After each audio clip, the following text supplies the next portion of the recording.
Good morning, good afternoon to a few, and maybe good evening to a couple of you. And those watching on the replay, welcome to the community briefing. My name is Gregory Sneed, and today is the 3rd of November in 2022. Our guest today is Mr. Frank Robinson with Union Bank, and he'll be joining us momentarily. A little bit about myself, and then I'll introduce my other co-hosts here. My name is Gregory Sneed, and I'm with Lifesaver Financial Services, my own company, and I help my clients keep more of the money they make. I do that through wealth creation, life insurance solutions, financial coaching, and financial literacy training, because I firmly believe that when you feel better about your money, you feel better about your life.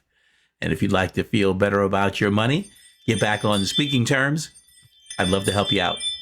And now, that's right. It's November now. So now we have our queen, our regular queen, our American queen of the community briefing. Last month, she was the Egyptian queen because she went to Egypt, and she's going to be going to South Africa. Then she'll be the South African queen. But today, she's just the plain old American queen of our community briefing, Miss Crystal Mitchell. Welcome, everyone. Glad to have you. It's a great week, and next week is voting day, so we want to make sure everyone goes out to the polls and vote. It is so important for us to do that. This is a very critical election, midterms, and a lot is at stake. And so, as Black folks, we need to make sure we're taking care of us.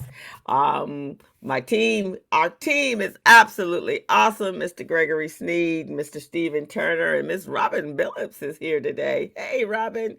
I am Crystal Mitchell. I'm the co-director of Recycling Black Dollars. I am also a business coach, and I host several podcasts, but the Business Zone with Crystal and Gilbert that broadcasts live every Friday afternoon at 3 o'clock. This platform, though, the community briefing, was inspired because I wanted to make sure we have a platform that we can voice our concerns, meet our leaders and stakeholders, and make sure that we have in time, real time information so that we can make better decisions about ourselves, our community, and our businesses. So this is our platform. This platform is powered and sponsored by Recycling Black Dollars and the Black Business Association, the BBA, as well as financially sponsored by Southern California Edison, Wells Fargo Bank, and SoCal Gas. And we have a great guest today, Mr. Frank Robinson. He's been doing some amazing work in our communities for a long time, and so we're going to hear from him today. And we have some great people here, so please put your information in the chat. This is a networking platform. This actually replaces RBD's Breakfast Mixer, so now it comes on every Thursday at 11 a.m. And go out and tell some friends, and make sure that we stay here on air, bringing you the information that you need to make better decisions. So with that, I'm going to turn it back over to Mr. Gregory Sneed. And Ms. Robin, did you want to say anything? Stephen? In for you, Stephen. Robin, you're in. Okay. All right. Back to you, Greg. Thank you. Welcome back. And thank you, Crystal. And yes, voting is important. A couple of weeks ago, we had our session on voting. We actually went through a lot of the measures and propositions. I have did my voting by mail, and it's already been recorded as of last week. So hopefully we can get voter participation higher. Historically, voting participation in our community has been hovering around 20%. So that means 8 out of 10 people that registered voters. So 8 out of 10 registered voters that we run into did not take the time to either go to the poll. And now it's super duper easy where you can just fill out your ballot and mail it in, or drop it off at one of the LA County voting ballot drop-offs, which is what I do. So we highly encourage everybody to get out and vote, do some research, so you're not just blindly voting. And it is our civic responsibility, and it's how we can help to get things changed. Now, my pleasure here to welcome to our virtual stage Mr. Frank Robinson. When I looked initially at his bio here, it looked like he had been with Union Bank for for 2 years and 5 months. And then I start digging deeper, and I says, "Okay, no, he's been in the role that he's in now. He'll tell us more about that for the last 2 years, 2 plus years. But he's had a number of different positions within Union Bank. Looks like going back to '96. So if my math is right, that's about 26, 28 years, Right. 28, about 26, 28. Yeah, there you go. So he's been a financial service officer, a branch manager. He was vice president in business diversity lending and segment manager, public affairs manager, multicultural strategy and implementation manager, director of community based programs. And now he's with the diverse markets and community based programs executive. He attended University of Washington, the Michael G. Foster School of Business, and got a certificate in banking. Also, Cal State University, San Bernardino, College of Business and Public Administration. He got a bachelor's degree. And looks like a little background there with Louisiana State University, LSU, Business Administration General. And that seems like a few years ago, just a couple years ago, right? That's correct. I have no idea where he grew up, so he's going to share that with us. I don't know whether he's an Angelino, a Californian, from Louisiana, if he's from Texas or Africa or Thailand. So he'll share that with us. But please help me welcome and join the stage, Mr. Frank Robinson. Hey, thank you so much. Appreciate that. I'll give you a little bit of background. I am actually from the big LA, which is Louisiana. I'm born and raised in Baton Rouge, Louisiana. My parents, my father was in the service, so we traveled quite a bit when I was a kid. I used to live in Germany. I lived in Turkey. And then we settled back into Louisiana. That's where I went to school, finished up there, came out to California. My dad was stationed at March Air Force Base in Riverside, or a place called Moreno Valley, and stayed out there and finished up at Cal State San Bernardino, and then started working for the bank, and been with the bank for 26 years and have enjoyed it tremendously. Union Bank is an excellent bank for me, and worked my way up, and then started doing some work around diversity and diverse markets. That's where my passion was, and that really led me into a lot of different things that I really wanted to champion. And one of those things is really around leveling the playing field, trying to make sure that people of color, especially African Americans, start to see the shrinking of that racial wealth gap, and ways that we could do that within the bank and allow ourselves to be different and excited. One of the most important things and the reasons why I joined Union was because it had something called a special purpose credit program. You will hear that term quite a bit. And I encourage everybody to start championing that around different organizations, especially banks and financial institutions. So again, what it's called a special purpose credit program.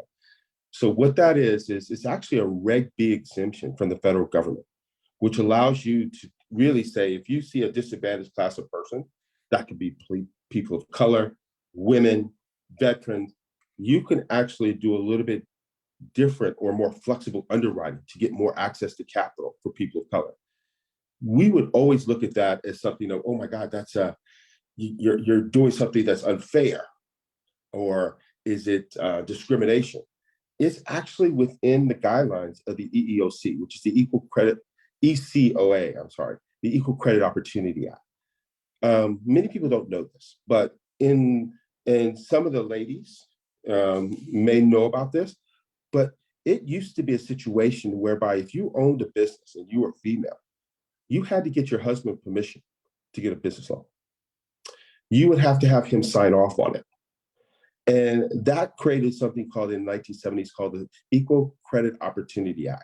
And it was sometimes nicknamed the woman's law. And so what they said is you've got to be fair across the board among anybody. So if you imagine if they did this for people of color, for women, imagine what they did to people of color. So by inherently, that's already discriminatory, and you're going to have folks where, if you say, okay, we're going to change the law and make this fair, then your law starts here and people are sort of saying, okay, now everything is equal. Well, if you've already started down here, how do you expect to get equal if you're already here? It's like, people use my name, Frank Robinson, and they always use it around baseball. So I'm gonna use a term in baseball term. It's easy to hit a home run if you're already on third base. So what you have to do is you have to, in a sense, not look at equality, but look at equity and build that up to whereby you're at the same plane. So within that law, they created, it's called the Special Purpose Credit Program. It's 202.8 underneath that law. And you can actually do a little bit more variation and a little bit more flexibility on underwriting. So Union Bank, when I first started, was in 1996. And we actually had that in our parameters of our banking. And we were doing business lending. So people of color, in this situation, it was minorities, they could get a little bit more flexibility and hopefully get qualified for business lending. So that's one of the reasons I started with the bank in 1996, because they already had that. And you're starting to see banks this year, after the murder of George Floyd, after all the racial unrest, look at that law and say, wait a minute, there's a way of changing it and changing the underwriting to hopefully increase the level of increasing the level of African Americans, women, and other minorities into getting more business lending and home loans, because that law is not just for business lending, it's also for home ownership. You're going to see it in affordable housing spaces, and more banks are really jumping on this. So I'm really excited about that aspect. It's probably been, I know the interest rates just jumped yesterday, but it's probably the best time in the last 30 to 40 years that I've seen it to own your own business. This is absolutely the best time. And you're going to see an explosion when you see us start to think about banks as they start looking at this year, next year. Because here's what's happened. A lot of banks were really scared about putting that law into place or implementing that, because they were scared that the regulators would come down on them because of fair lending and things like that. Then you got Michael Hume, who is the acting controller of the currency. You have other folks in government who are saying, we want you to do this. We're excited if you would implement it. Just tell us what you're thinking about doing. Let's work together to help bring about equity when it comes to business lending and home ownership. This is an exciting time. We've never seen this before.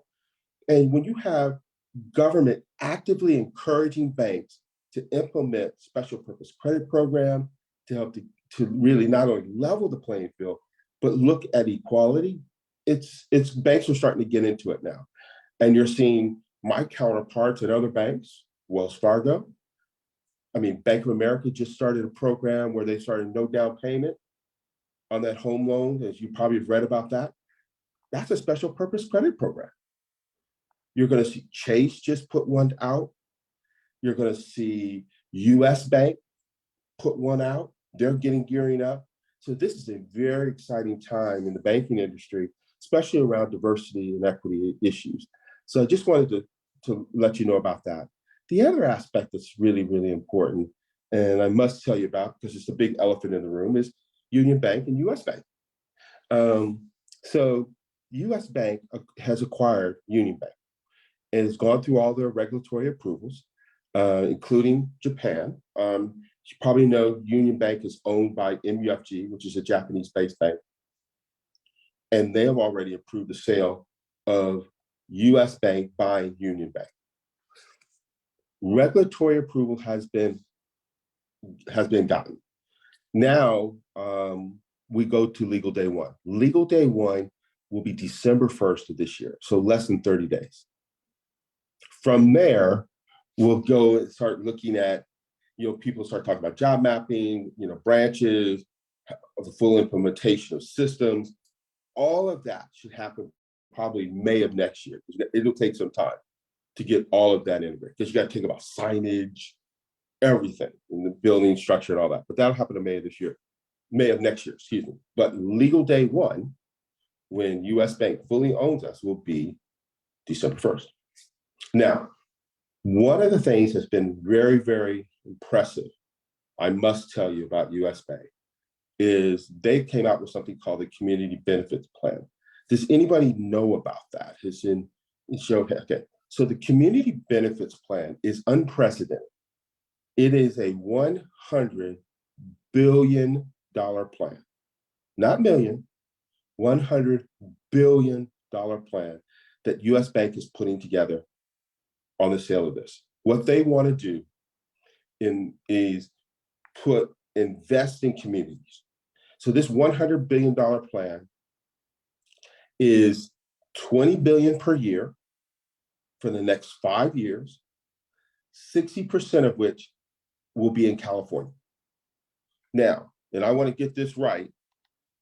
So if you see my head moving over, it's because I'm reading from this sheet.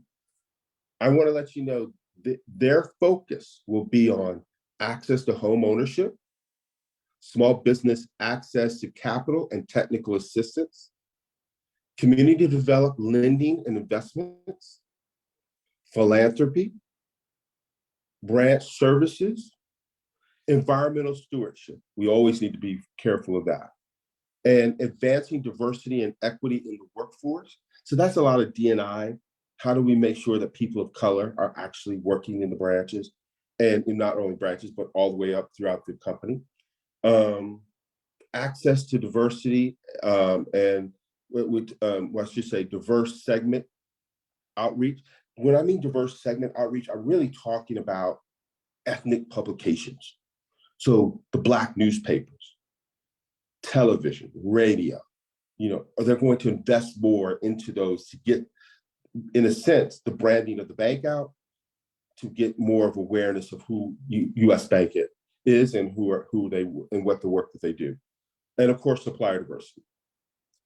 So that is unprecedented in the history of banking, that kind of commitment that they're making over the next 5 years. And so an organization like the BBA should be playing a part in that, in working and developing, those strategies around small business access to capital, and especially technical assistance.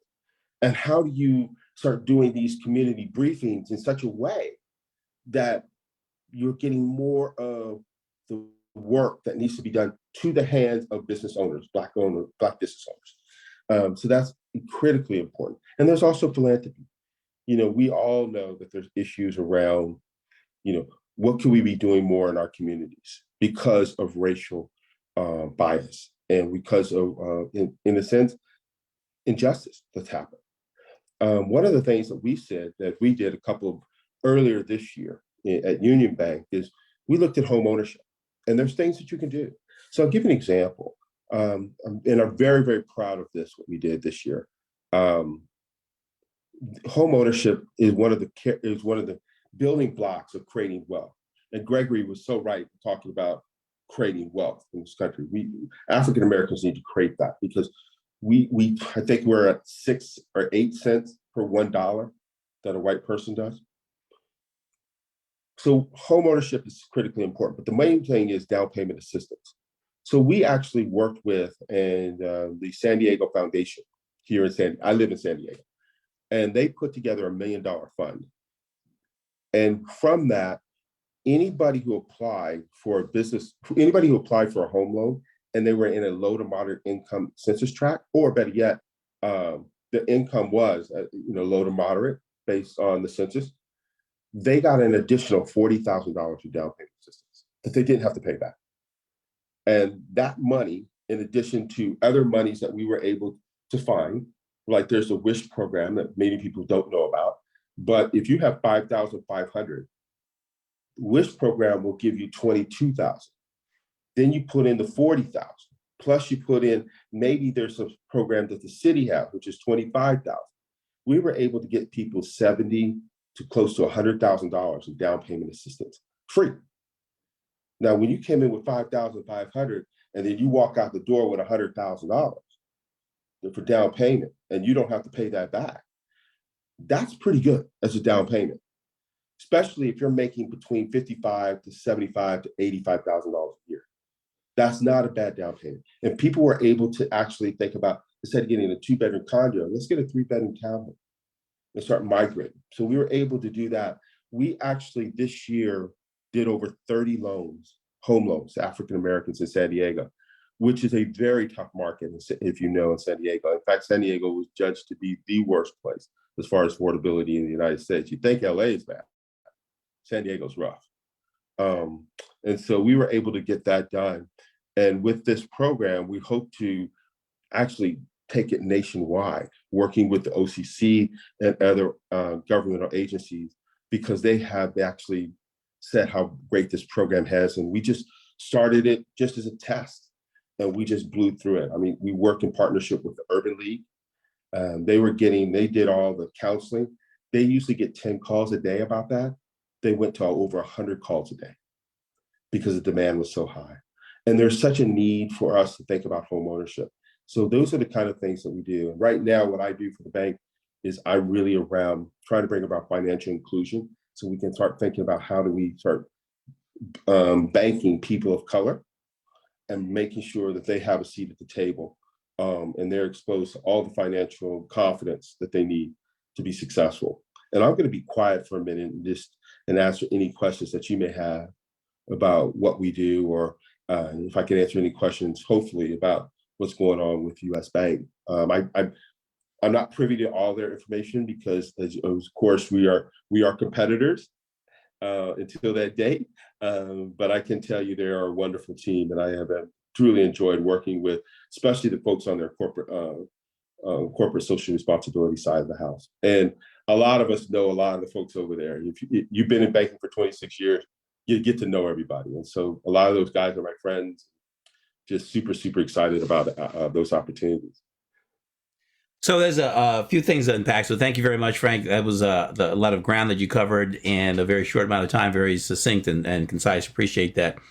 So starting from the beginning, the ECO8, Economic Credit Opportunity Act, is there anything that would cause that to be repealed? Is it under attack, from our buddies on the other side of the aisle, or anything happening on that regard?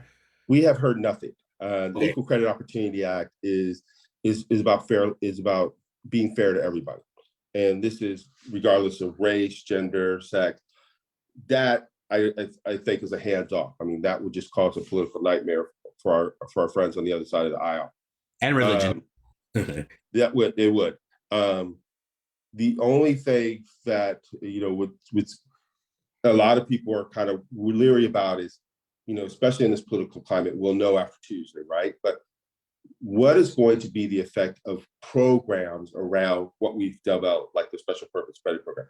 One of the things that we did was I ran was a BDL. BDL is Business Diversity Lending, which is a special purpose credit program. Will they try and repeal that segment of that act? And we've heard nothing from them about that. It's because what we've done is we've looked at not only minorities and women, and if you do that, it's an attack on women. But in 2006, I was the person that actually implemented the strategy around adding veterans to that portfolio. So a lot of people have attached veterans to that portfolio. So are you now attacking veterans? And does the Republican Party really want, well, I shouldn't say the other friends of the aisle, do they really want to attack veterans, disabled veterans, in starting their own business? That's a question that, I'll leave for my vote to those friends on that side of the aisle, but I don't think they would.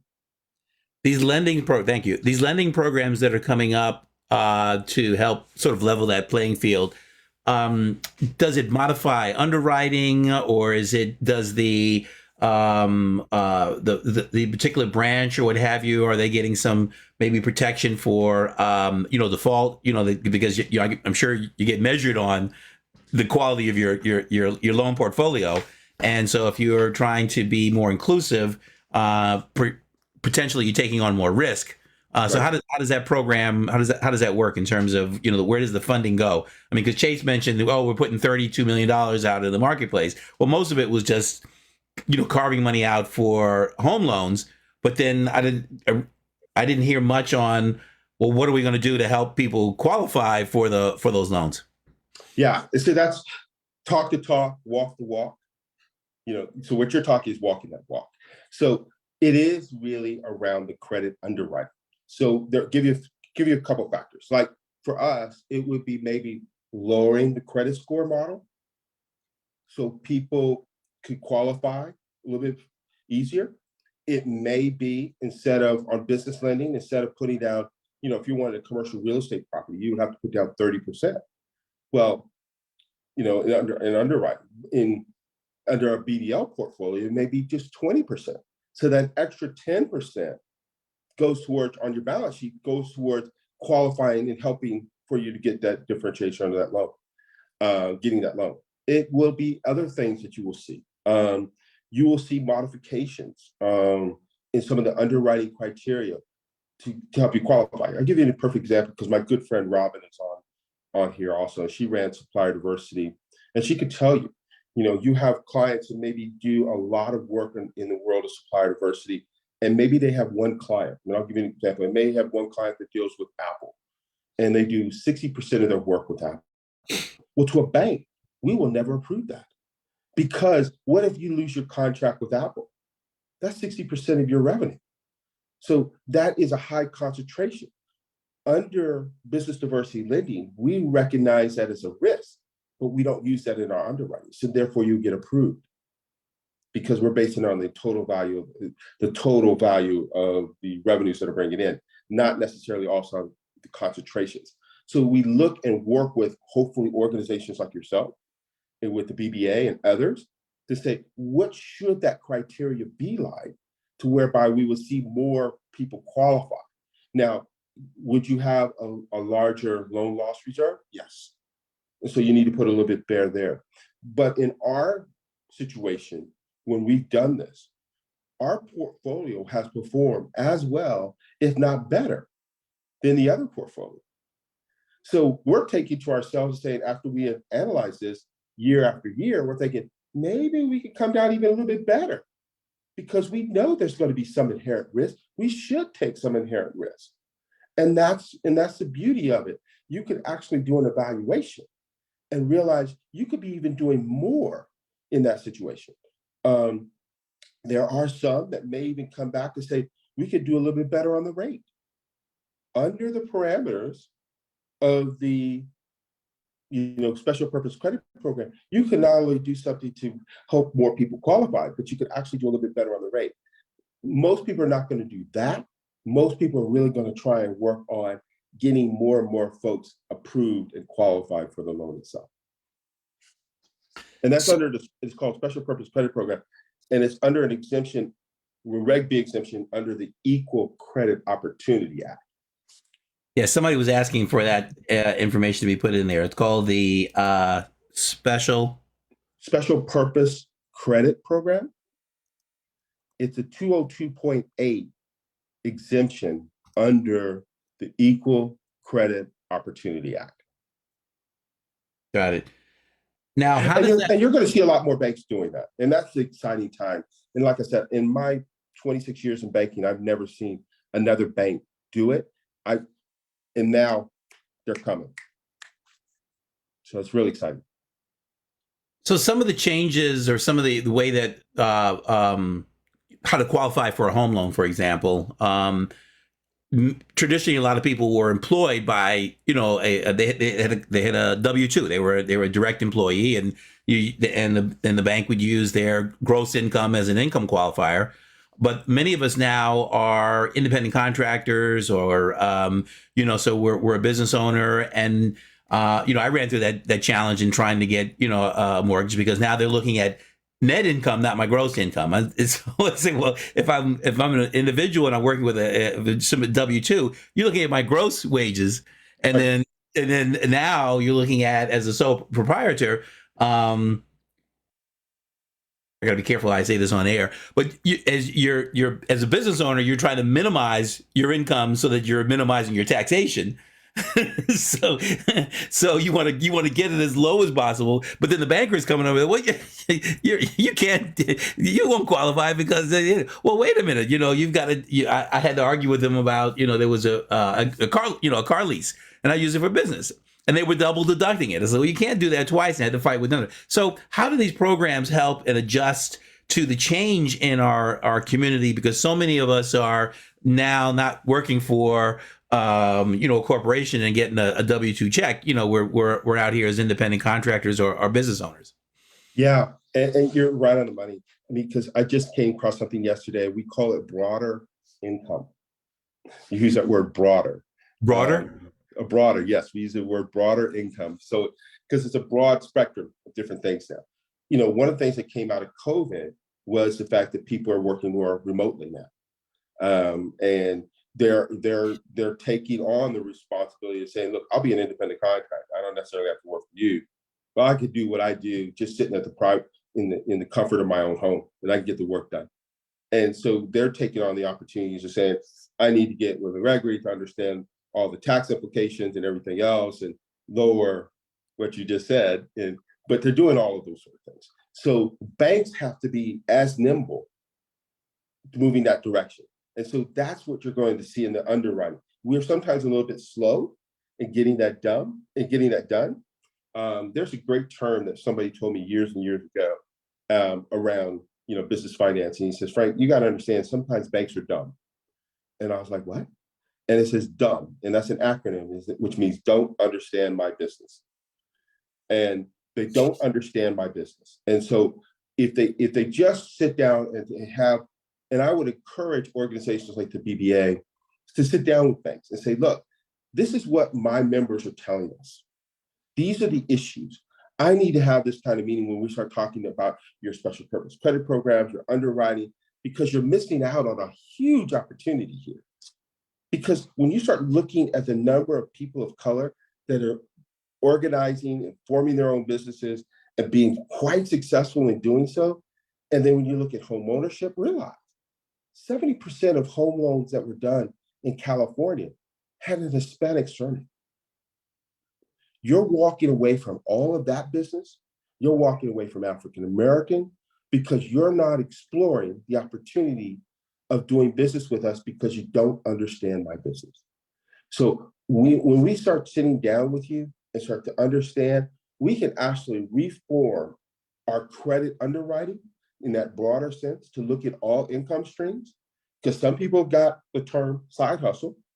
So we also have to look at that and other forms that they're doing. Seriously, I had to talk to my underwriters about side hustle. And we're like, dude, you have to understand, people got 3 or 4 different things that they got going on, all legitimate. They just got 3 or 4 things. And we need to have them, you need to understand how they're doing this. Because you're thinking about that one job with a W-2. It's broader than that. And so we're going to see that, especially under the auspice of the special purpose credit program, but it can be written into our general underwriting policy.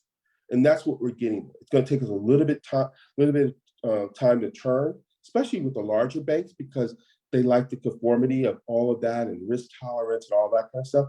But they're starting to see it now, especially with even their own employees, that they're saying, wait a minute, we can turn this around and do the right thing and look at all this opportunity, because unfortunately, less than 40% of home loans are done with banks. You have a lot that are done with mortgage companies, and they've already made those shifts, and they've started to, and where banks are slowly catching up. Will the special purpose credit program extend to lines of credit for business owners?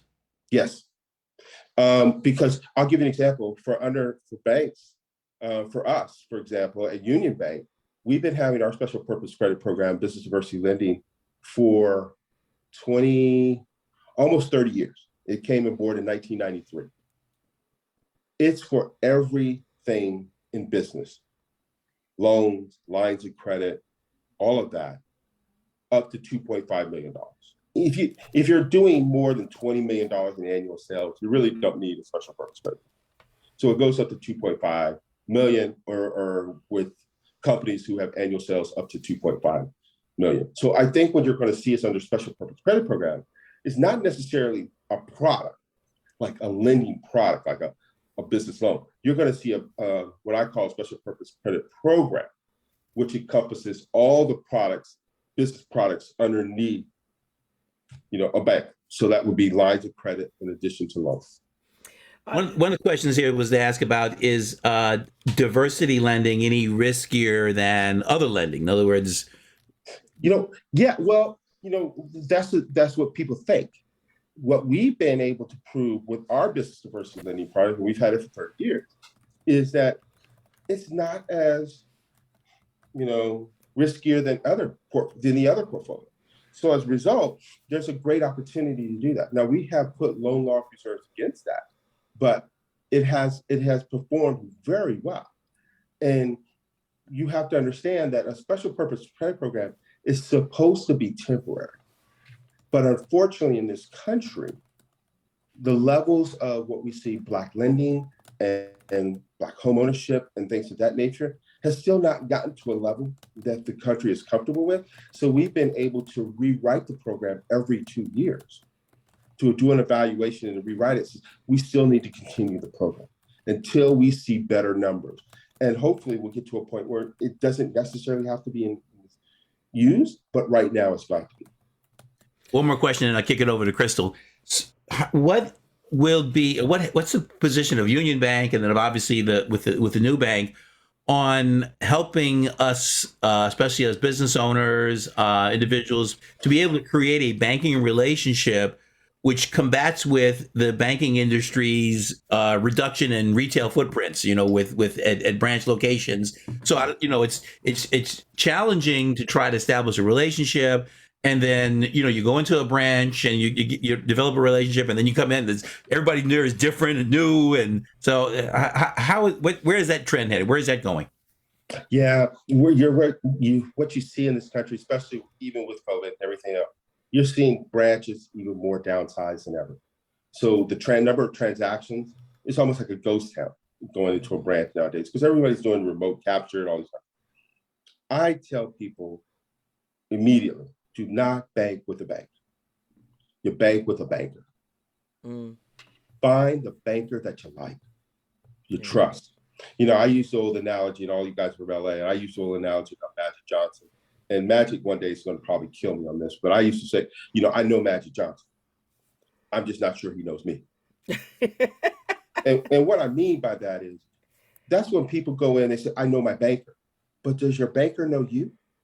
When was the last time you said, hey, I need 20 minutes of your time, and I'd like to have a meeting with you?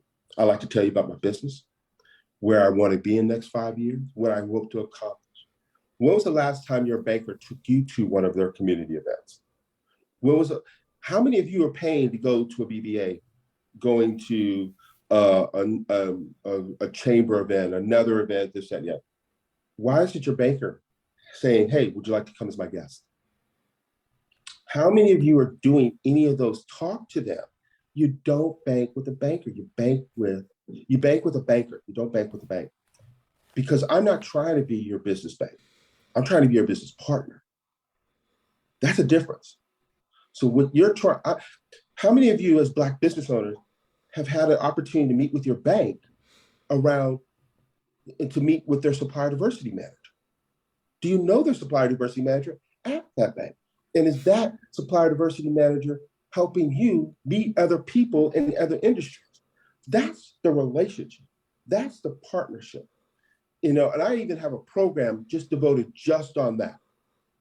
Because we saw that with PPP.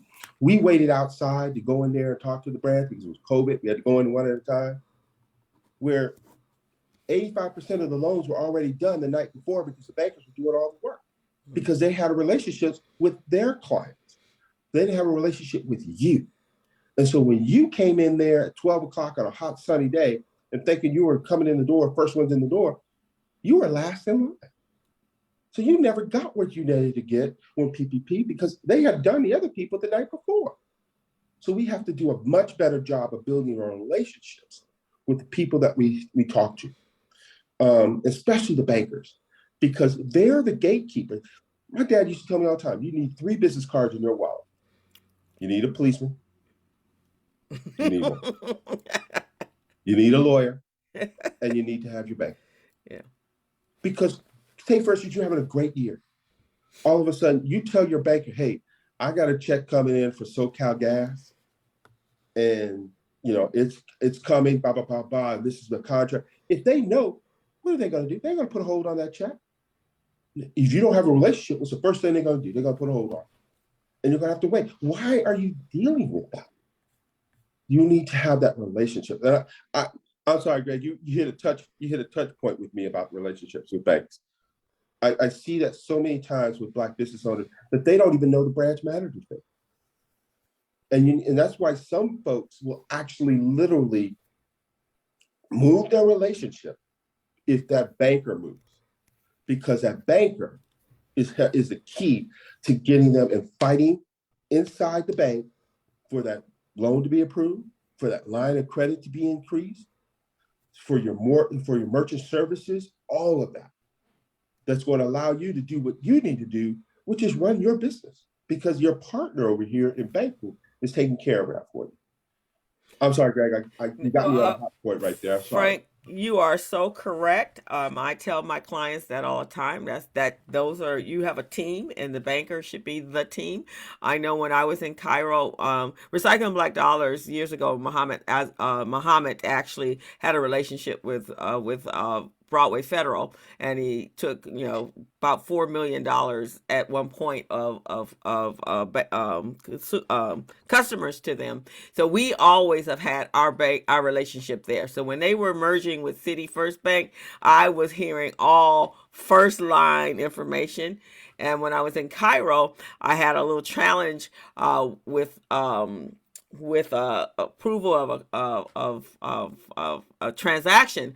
I called from Cairo, spoke to the branch manager. She made the change right then and there. She goes, DC is closed, but I'll make it for you, Crystal, because first of all, I went in and told them what was getting ready to happen. But I always, whenever I need checks or anything I need to happen, I call Delseem and she takes care of it. And so that relationship is vital in being able to do business and keep your business moving forward, especially when you're doing contracts and things like that. And you need money in order to float you for payroll, and, can't have checks on hold, things like that, right? You have to be able to call the bank and say, this is what I need. Another question on, the communication, Robin, is important. So is this program, the special purpose credit, is this something that is not advertised? Because I have quite a few clients been looking for money for a while. They're in the they're in the doing contracts. They're doing minority certification contracts and supplier diversity, and they need money to float between payroll, and they're not. I don't think I don't know about you guys, but I've never heard of this, and I've been to a whole lot of capital access to capital conferences and events.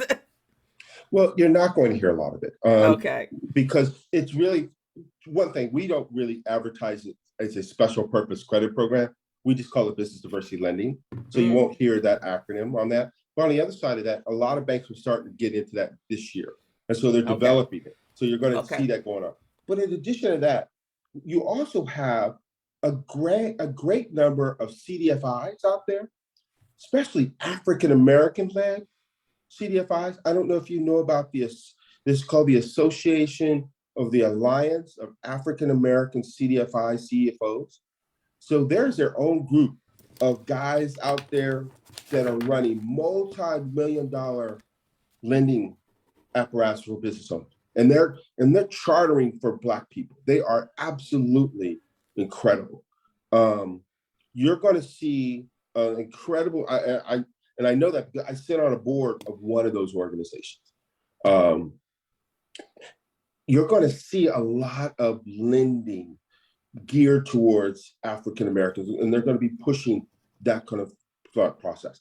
I am really shocked and amazed at US Bank because they actually donated $30 million to that association. I didn't know this, but Union Bank, we don't have our own CDC, our Community Development Corporation. US Bank, they have their own CDC. Oh. Which then goes out and loans money to all these CDFIs and these organizations that then pushes the money out on the street. That's incredible to me. So you're going to start seeing that. Wells Fargo, I think Chase has it.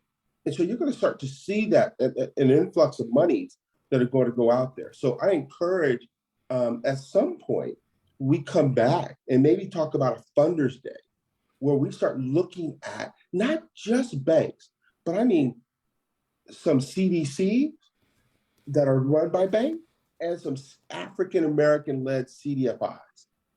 And then you can really start to see the amount of money that's out there and the avenues. So none of your folks, none of your clients is going into a roadblock with this. And then you can start gearing them in the right direction to whereby they can get the access to capital they need. And what I find, which is the most disturbing, is that business owners are not trying to get from A to B.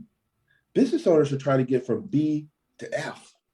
Mm-hmm. You know, they're looking to ramp up, and they're in that missing out on that opportunity for financing, especially maybe when they could use a special purpose credit program or these everything else that we're talking about, is the key for them to get to that multi-million-dollar status.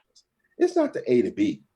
It's really that B to Q. I mean, they got a great contract coming in, and they can't get the financing to act on that contract.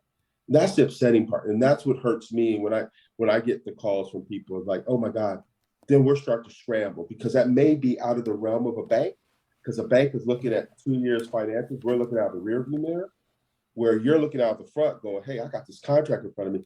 Who's going to be aggressive and lean in with me to fulfill this, underwriting criteria, Kristen?" So that's what we're going to see. But you're right. You haven't heard of it, but it is coming. And like I said, this is probably the best time. Wow, I would love if we could do some sort of fundering, something within the community briefing. That's the purpose of the community briefing, is to inform. Because this right here, Robin has been in banking. I don't know, Greg, have you heard of this? And I know there's a couple other bankers here. I think Franklin just said he had heard something, but this is the information that has to be disseminated to our community so that we know that there are opportunities out there. Because I've gone to capital raise meetings, and soon as they start talking credit and all of the specialties, and all of a sudden I just see the faces, the eyes just glaze over. It's like, okay, again, this is that same old situation that has been every time I go in to ask for money, they tell me no. And that's why it's so hard for some of these programs to give money away, because Black people have just gotten tired of being told no. For whatever the reason, for whatever reason you make up on the day that I come in, I'm tired of hearing that. So I don't want none of your money. Robin, you have your hand up. Yeah, guys, this is exceptional. Frank is a true thought leader in the community and always has been. And I'm excited for where Union Bank and US Bank is going. But I just wanted to say a couple of things. One, he said something very critical, and I don't think people take this into consideration. If you are a business owner, if you are a client, if you are just a employee with somebody, when you have something coming up, go in the bank and talk to them about it. As a lender, I would take my pipeline, the stuff that I was working on, to credit before I finished the packaging, so that I could talk to them about what were the risks in the transaction and how I was going to mitigate it. So all I'm saying is, be actively engaged in your own business finances so that you can actually tell the story before your hair is on fire. Because what tends to happen, two things. One, you're at the crisis stage and you're expecting somebody to jump through hoops when they're working with someone who's been at the table with them and walking them through their process. And so when the crisis comes up, they have a partner at the table. So I just think that what we're talking about and what the community briefing is about, yes, we can bring these resources to the table, but at the same time too, you got to do your homework. You got to get your affairs in order. They're not going to disband all of the underwriting guidelines in order for Mr. Jones to borrow some money, but they can make amendments based on a full story. And Frank, I'm just totally appreciating you and your wisdom and the information that you're imparting. Thanks, guys. Well, a few of us have mitigated the risk of hair on fire, that's for sure. And I say about Greg. But I tell you, but you made a very serious point, Robin. It's not just the lending; it is also, access to revenue. So that's clients coming in. For example, I would even have a couple of my clients who leave me some of their business cards. Give me 10, and I said, and it's like when I give people my business card, I give them 2. I said, why two? I said, one's for them and the one they're going to give to somebody else. But give me got 10 of them. And then when I'm sitting down talking to somebody else who's a business owner, and he says, yeah, I'm looking for somebody who's doing that. I said, shoot, I call this guy. Here's his business card. He does exactly what you're looking for. He's also a client of the bank.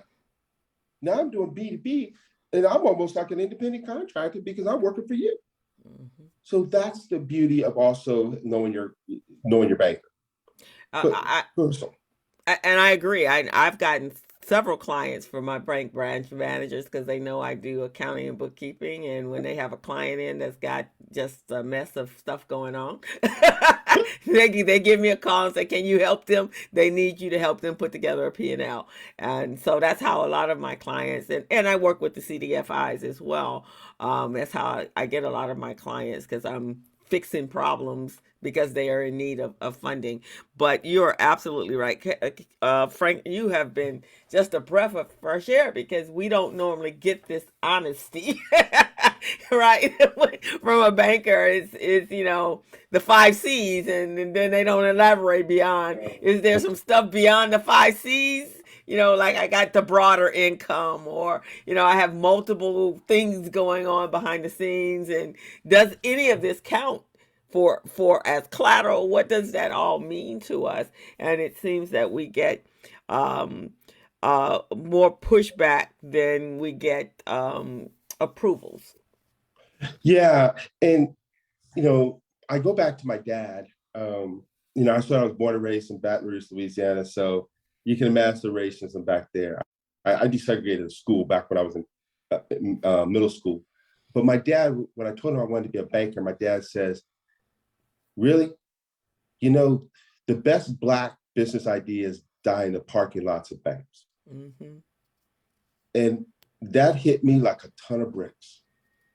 And I vowed to myself that I'm going to correct that mentality, because they weren't giving loans to Black people. They refused, because if you gave a loan to a Black person, that meant that he was going to be successful. And they didn't want to equate that to the other person, the other group of people. So I don't care if your middle name was Jesus and you just invented sliced bread, they were not going to give you a loan. So I personally taken on the challenge of saying, what can we do in our communities? And I'm thinking right now, this is a really good time, but we have to, first of all, you got to get to know your banker or the person that you want to start working with. And you've got to challenge them on helping you out.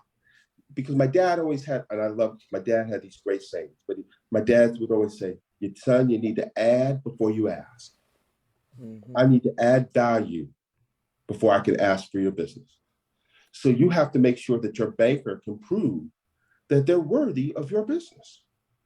So if it means making sure they're inviting you to an event and introducing you to folks, are they inviting you to go to the regional councils or supplier diversity initiatives or to different opportunities that exist? Because the worst thing I hate to see is when I go to a table and a bank buys it, there's a group of 10 bankers sitting around talking to each other. That's the worst thing in the world. And we've all seen it. Why are they bringing folks together? So add before you ask. And then, yeah, I'm sorry, go ahead. And it seems, there are a couple, especially you, when Brian was over at Wells Fargo, we got that, but not all. Carl Bolton, oh my God, Carl was just amazing. And I've heard him say, I hate killing dreams in the parking lot. I went to a big forum that they did with Fame, and that was his thing. We literally went through a whole list of what were the challenges that we met. And how could you guys make a difference and make a change? And that was with Operation Hope. And I don't think we probably need to do that again, because so many things have changed, and we have businesses. I would say since the pandemic, there are some businesses that have been able to rise themselves up because there was so much money that came out. Some of them got loans and that they would have never, ever gotten in their entire lives. So you're right. This is a good time for us to be having those conversations on planning the next 5, 10, 15 years of our businesses, because we have acquired a leg up, so to speak. But how do we maintain and keep that leg? And in order to continue to move on and build those relationships. So, Frank, you're just amazing. I just tell you, you're just Well, amazing. there's going to be some, no, I think there's going to be a lot of folks like me who are going to realize that this is because now, everybody's like, oh, diversity is a good thing and blah, blah, blah, blah. No, diversity is good business. And when you start to see the business acronym from it and all the stuff that's coming from it, you're going to see a lot of growth. I mean, just 2 weeks ago, US Bank announced the new head of all the branches for the new bank. I mean, we're talking 2,500 branches plus. Who's going to be the head of all that? It's going to be an African-American male. He's coming over from Chase. I do know of him. His name is Sekou. He is brilliant. And so you're seeing somebody who gets it, who's going to be in charge of all the branches across the United States. You're going to see a lot of opportunities for people of color to start thinking about working for the bank, but you're also going to see a lot of ingenuity around different ideas that's going to increase the level of opportunities for Black-owned businesses, for home ownership. Because at the end of the day, they're making money for the bank. I mean, we're not a for-profit entity. We are a for-profit entity. So we're going to be looking to make, and these are new opportunities that you're just going, oh my God, why didn't we discover this before? I've taken some of my executives to different things and Black kind of events, and they're going, why haven't we been here before? I'm like, really? I've been trying to get, and so you start to think about it, and I'm starting to see this huge opportunity. And they're like, Frank, blow the doors open. What do you need? My executive here, the president of my bank here at Union Bank, was one of those guys. He says, what do you mean we're not involved with the Black Business Association? What do you mean we're not involved with the Black Chamber? What are you talking about? And he just said, that's why he actually created the Diverse Markets executive position and said, Frank, I want you to run it. And we had a conversation about George Floyd on weekends.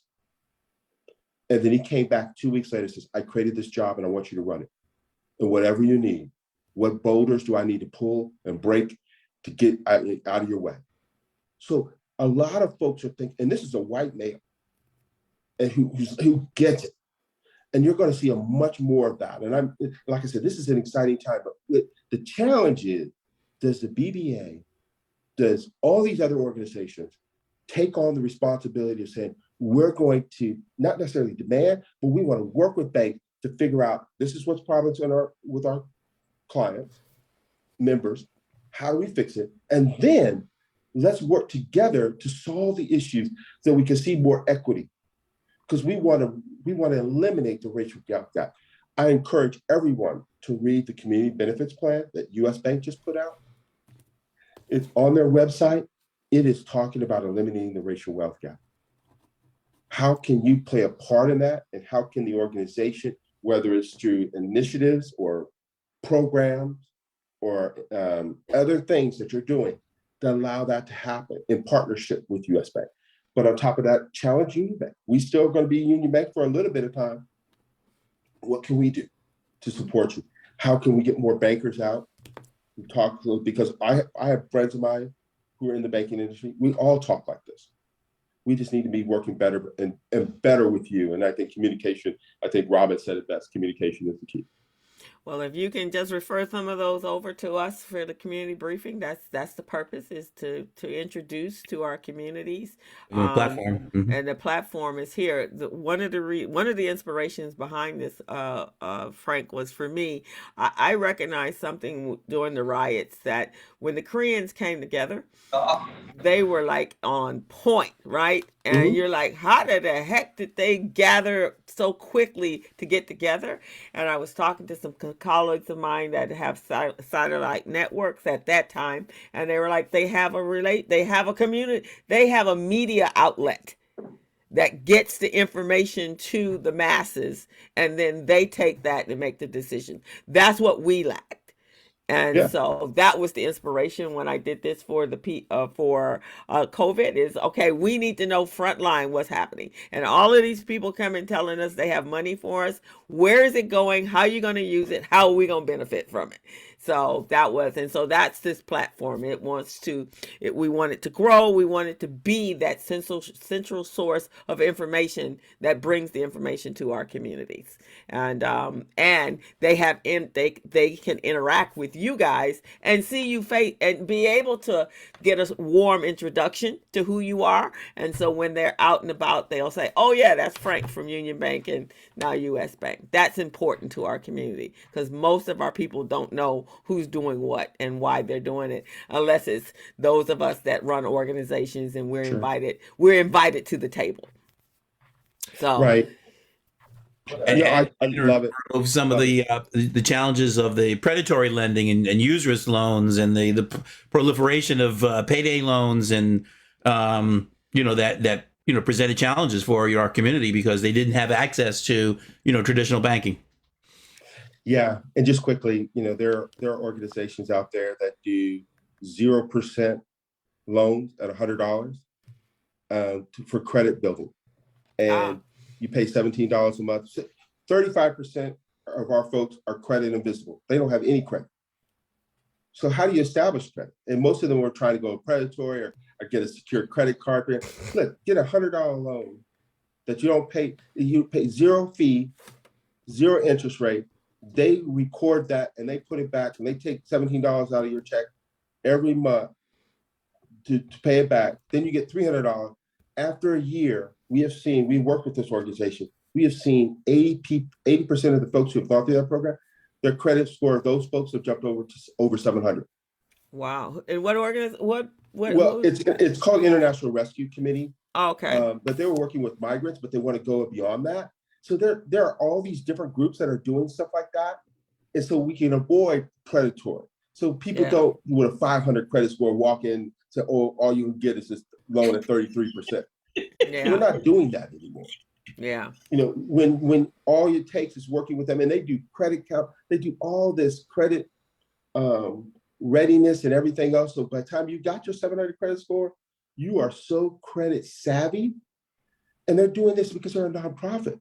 And they want to eliminate payday loans. We need to be working with folks like that because other folks are.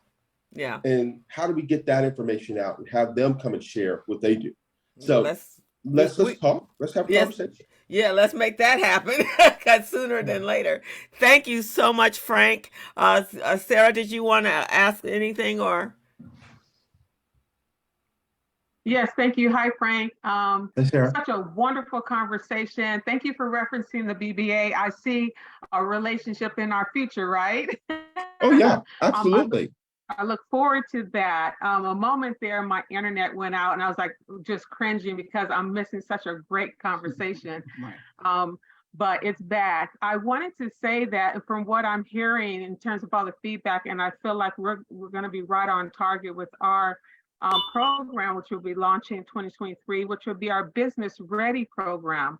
And it's those essential fundamental that the businesses need to be prepared when they're stepping up to the plate for these kind of opportunities for access to credit and stuff. So that's what the BBA is looking forward to, rolling out our Business Ready program, and as well as being the conduit in terms of having the access to this capital. So we want to look forward to being in conversation with you very, very soon.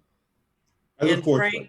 Frank, thank you for facilitating an introduction to Annabelle Santa Maria, which gave us the opportunity for the BBA, Sarah and I, to meet with her next week or in 2 weeks.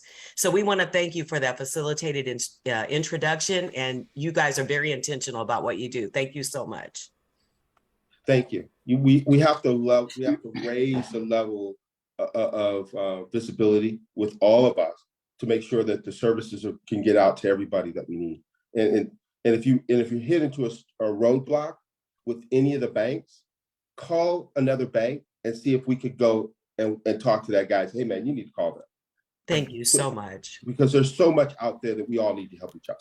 Absolutely. Thank you so much, Frank. We so appreciate you. We're definitely going to have you back, and tell any of your other banking buddies to come on over and keep encouraging us. For a second before we close out, Emma, you want to talk to us about the voting? I just got a message that Karen Bass is down. She's down 8%, and we're nearing some really incredible. We need to really focus We together. have to vote. Right. Absolutely. And, one good thing about California is if you voted early and you've done that, they send an acknowledgement. Not only did they receive your ballot, but your vote counted. That's amazing compared to what's happening in the country. And we all have to be mindful. This voting season right now is vital to our survival because thank you, Frank. You were amazing. Sorry I didn't get on. I had some technical problems with my internet for some reason. I heard someone else say that. And I am happy that right side up today, right?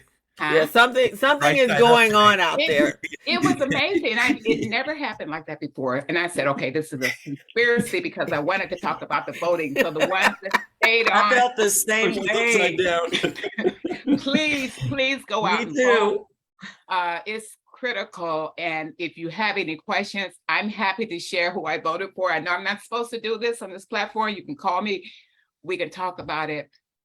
And of course, I did my voting thing at my home last weekend, and it was amazing. Everybody voted. And just please go out and vote. And do not listen to everything you hear in the media. Even though they're saying she's down, get out there and vote for her. Karen Bass or anybody that you choose to vote for. And I don't want to call any particular candidate, but get out there and vote. It's going to make a difference. And I had one more thing I wanted to say. We're having our student conference tomorrow where we give out scholarships to some of our students. I actually put the link if you want to just visit. And I know, Crystal, you're into this. We're giving out our scholarships tomorrow. And these are young, underserved individuals that really need encouragement. We started 11 to 17 people that are going to be on the call. And then our scholarships are going to go to our college recipients. And if you got a minute to spend a few hours in the morning, go to this link and sit in and hear our wonderful, we need to encourage our young people. Thank you, Denise, for doing what you did. She donated computers to give to our students. And thank you so much. Oh, you're welcome.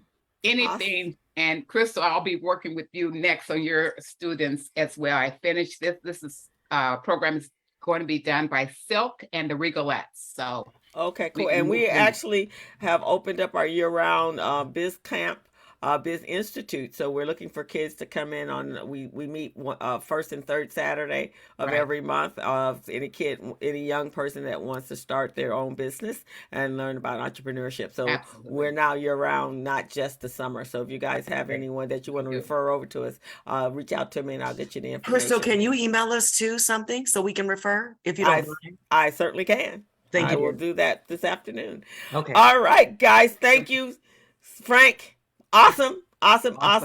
Feel better. Get rid of your cold. You did fantastic, even with a cold. And he kept it real. Right. We like the realness. And so thank you all, guys. Thank you we went over a little bit, but we appreciate your time. So we're going to close out, but this video, the fullness of it is available on Facebook, but I will have it edited by this weekend and it will be up on Facebook, LinkedIn, as well as in our YouTube channel. Okay. So Sarah, I'll make sure you get the full. So you'll get to hear the front part of this. And anyone else that was having challenges, I don't know what's happening with the internet, but it's been acting crazy.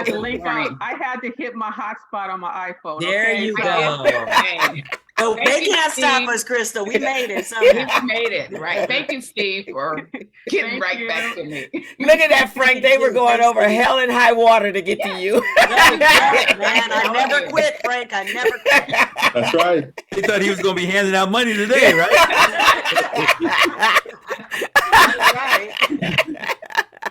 You're popular, man. You're popular. That's the next time I come. Okay, all right. Right before the merger, be handing out bills. He's going to be obsolete. That's right. Blessings to all of you guys. All righty, guys. Thank Bye-bye. Thank you. Bye. Bye-bye.